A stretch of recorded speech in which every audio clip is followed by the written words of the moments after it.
Hello there, fellow warriors. My name is Howard Sano, and awesome video games done quick is coming up pretty soon. A few days from now, I'm actually I'm the first act, I guess you could, the first speedrunner. You know, the first game that's gonna be played is gonna be me playing Zelda 3. You know, Link to the Past here, and it's gonna be my first time doing it live, so. I currently have the world record, and I thought I'd show you guys a glimpse here because this is a pretty mind-blowing run, and I don't want to. I just don't want to freak anybody out, you know, when it's actual live. So try to get people used to the pace and show you a quick demonstration here.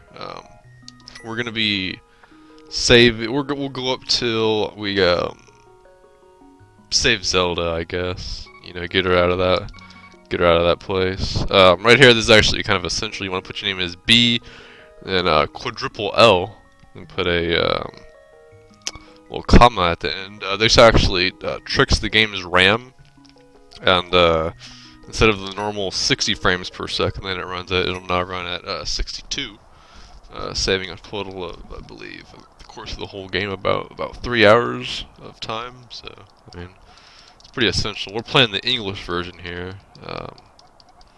That's just for the viewers' sake. Normally, you want to play the Chinese version, because you know, I mean, one Chinese character, that's a paragraph in English, so that's a lot of text saved. So, you got some story crap here. You know, you just gotta deal with it. So now you want to run over here, grab your torch. That we're gonna head on out. Now you may notice we don't have a sword yet. You might be wondering why, and that's probably because you never played this game before. So you play the game and you'll know. So you'll eventually get it. Now we're gonna take this bush. You'll get that fairy there. That's important.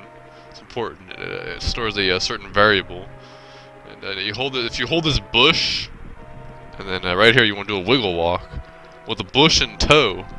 This actually slightly speeds you up. You know, you'll be bouncing off these other bushes, toss that, grab that, throw it behind you. Mind you, behind you, that's essential. And then you'll fall into this little water. And here's your uncle. You want to approach him from the bottom like that. That gives you, you can see I'm kind of stepping forward. You know, that's a little extra half second I saved. I want to stop there for a second to manipulate that guard there. Normally he'd be slicing you by now, but nope, I'm already gone. Yeah, so we got a sword action now. We can be slicing bushes. We can sneak through here. Look at that shortcut. See, we're not even gonna finish that guy off because we're just speedsters. Now this technique is called the Ku Klux Carmichael. You want to hold your sword down and you just kind of walk like this. And so some people call it the duck step, but I mean that's kind of offensive. And this is actually just kind of a faster walk, really. Want to tap that guy's sword like that. That'll make the last boss take one less hit. Now we're gonna come down to the basement here, backwards walking, as you can see. Look at that! Look at that! Grab this treasure. There you go. You want to slice the chest twice. Do a run around it. Then you got yourself a map. Now in case we get lost, we know where we are. Slice that way up to grab that key. And so you can check your map here. You know, sometimes checking a map's actually saving times. You know, hop off the left side, and we'll just head on down here. There's freaking Metal Gear Solid up in here. We want to kill that guy though, because if you don't, his brother will actually him and his brother are on good terms. So if you don't kill him, his brother's gonna be in a bad mood and he'll mess you up later. Do a little Ku Klux Carmichael here. We're actually going to go the upper route here. You know, people mistakenly for years wanted that bottom route. Bunch of noobs. You know, it's kind of pathetic, really. But you know, that's what I'm here for. You know, to teach you guys these high-level tricks. On this level, this little area, you stay in the bottom corner here. He realizes you, so you spin him. You know, if he didn't realize you, you'd just be dawdling like an idiot. Now here we're gonna sneak on. Grab that hush puppy there, and now we got ourselves a little boom room, and just equip that, and you can actually freeze these guys into place. Not many people know about that. Grab the key on your way back. You may miss it a few times. That's all part of the plan, actually, though. Because you know, each time you miss it, that's does this keep broken? I mean, oh, there it is. There it is. There it is. Look at that. Look at that trickery. That's like half an hour saved right there. Jesus. Now we're almost to the boss. I believe he's just down these steps. Well, I know he is. Well, I mean, just down these steps actually. It's B2. We're gonna head on down to B3. And this guy, you don't even want to finish him off. You freeze him. Come over here. There's the princess. We don't have the key, so you can see it's locked. And we got the boss actually hit us into the lock bar. It's gonna keep repeating this message, and you know, by the time you get it through your head that it's locked, you'll realize that it is in fact locked. So you won't waste time doing it. We're gonna death abuse here. This will spawn us back. Spawn us back right here, and you can't see it. If you look at the top, it shows 3 hearts, but since we did that lock trick plus the death, that actually tricks the game. We now have infinite health, and that's gonna save. I mean, you can just go to town later on, man. You can be freaking rubbing your lips across Ganon's shoes, and it don't matter. It's not gonna hurt you. You know, we're just straight up beast town now. So now you just gotta head face rush to the to that spike boy, and we'll take him out. You make sure you kill this guy's brother again though, because I mean, you already know what's up there. We'll get this extra heart just for style's sake. I mean, sometimes you gotta forsake a few frames in the sake of style. And now we're coming back up here. Put a little Carmichael on. Oh my god, look at this. Sometimes I like to I'll go on the bottom wall like this, but sometimes I go on the upper wall like this. I mean, it's really it's you know, kind of spur of the moment, how you're feeling at the time. I mean, either or doesn't really make a difference. You know, just add your own twist to the mix. You know, each runner has their own, you know, their own upper or lower wall preference. I mean, it's really how you were raised, you know, as a young child, and what determines which wall you're gonna graze against right there. Now, since we have the death abuse, we can get rid of that guy. And now this guy, we could do 1. He swings, and you gotta 1, 2, 3. Chick a few. 1, 2, 3. Chick a few. 1. You take a hit there, and finally finish him off with a chick a few there. Grab the maestro key if you're a conductor, and then we'll make sure. Okay, get your gold there. We're gonna need that for some like a witch's brew and a potion later. I don't understand at all.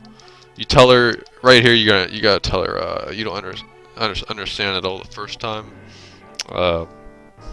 Else, if you don't, she'll actually die later. And I mean, you can't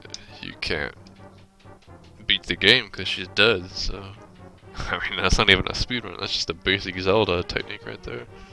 So this is the jail escape sequence. You want to run left, 2, 4, 5, 6, 7, 8. Okay.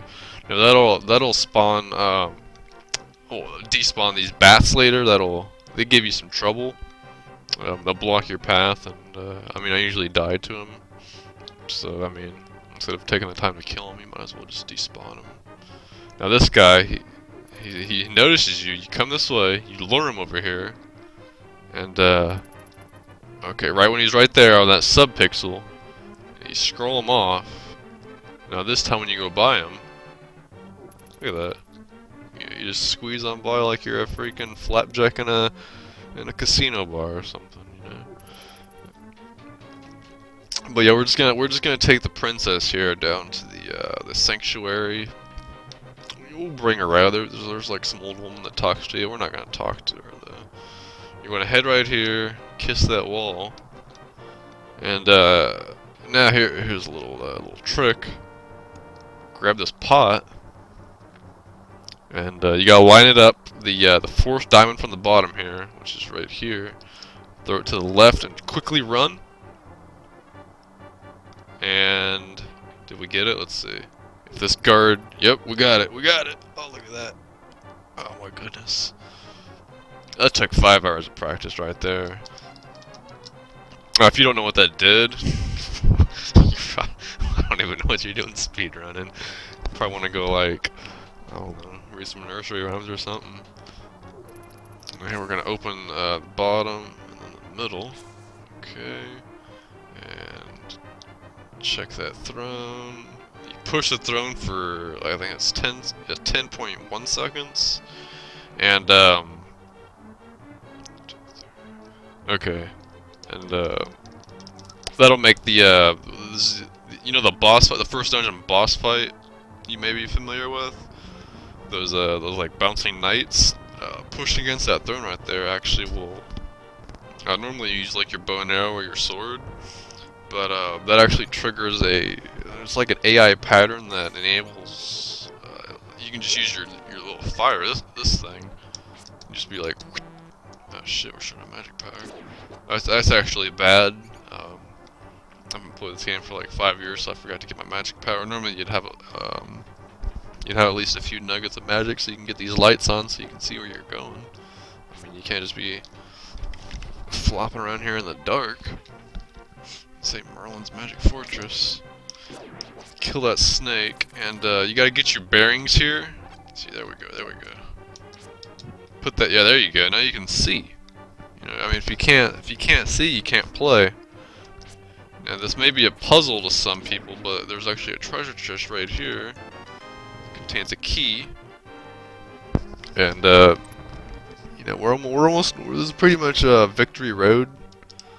See, even she agrees. Normally you wouldn't pass through that water because it slows you down a bit, but from some RNG manipulation earlier, you know, some pots and just different movements, like right here, just this movement right here. You know, each movement's pretty much crucial to the speedrun. You know, one little flick of the controller, that's changing RNG anywhere. You know, it's changing patterns, it's changing AI. I mean, I'm actually playing through this game. You know, doing techniques in this game. I'm actually setting up stuff in other games. You know, the Super Nintendo stores RAM, and I could use that RAM. You know, like I could be setting up Mario World techniques right now. You know, it's just a matter of knowledge. You know, until you disassemble your first Super Nintendo, you're pretty much not gonna know what you're doing.